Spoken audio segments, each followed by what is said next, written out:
back to this special voter education edition of Triad today. Pete Glidewell is a Vietnam vet, former textile mill owner, and former chairman of the Alamance County Democratic Party. He grew up in Rockingham County, now resides in Elon. Pete is running in the March 15th primary to become the Democratic candidate for 6th District Congress, and he's with us here now. Welcome, Pete. Thank you. Good to see you. You've had a very interesting and varied career. I mentioned something about textiles, so let's start there.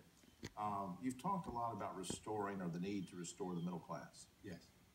What's destroyed it, and how do you hope to restore it?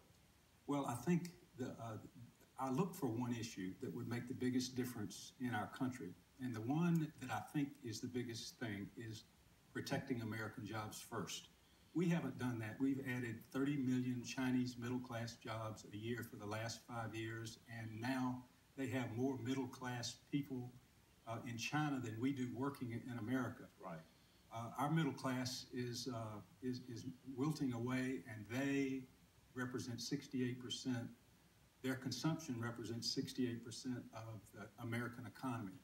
If we're going to continue to have a stagnant economy, if we continue to move people out of the middle class, and that's what my main focus will be, because I think if we're talking about a multiplicity of issues all over the place that diffuse our effort toward making government a friend of building the middle class. Do you think, I mean, if you get elected, do you think you would push for a repeal and a study of NAFTA and try to redo those things? Well, I think the first thing we need to do is, I hope we vote down the Trans-Pacific Partnership, because it is NAFTA on steroids. Oh, yeah, it's a bad deal. It's 12 countries instead of 2. It includes the 2.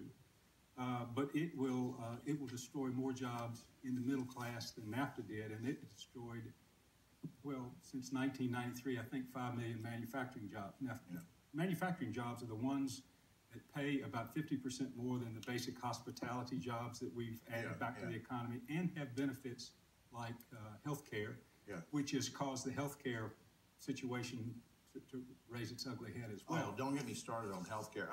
Speaking of that, would you be in favor of trying to impose some caps on insurance premiums, which nobody's attempted to do? I think that I'm willing to listen to anything right now. If the healthcare law was rolled out, its intent is good.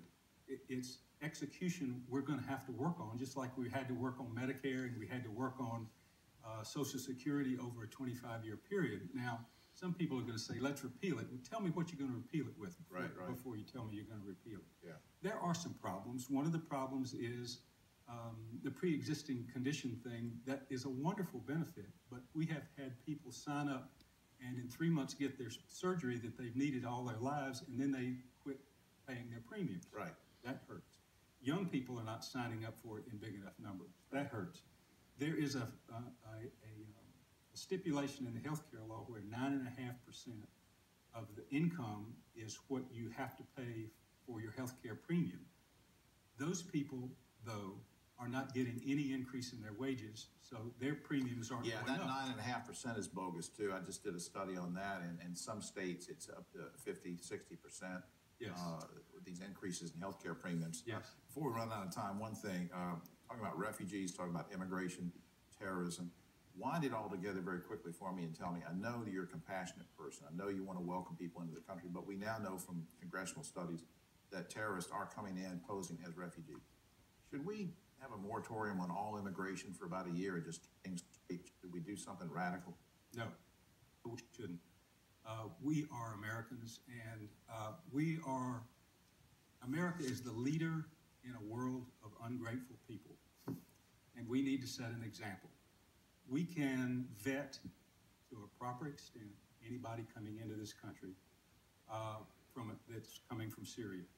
Now, we'll get an argument about that, but we can. Should we put it down? We should be deliberate, but we should do it. We just can't cut things off. Well, Pete, if you're successful in the primary, we hope you'll come back and face the Republican opponent and visit with us again. And thanks so much for taking time to let us know something about you. Good to be here. Pete Glidewell, everybody, candidate, the Democratic ticket for Congress in the 6th District. We'll be right back.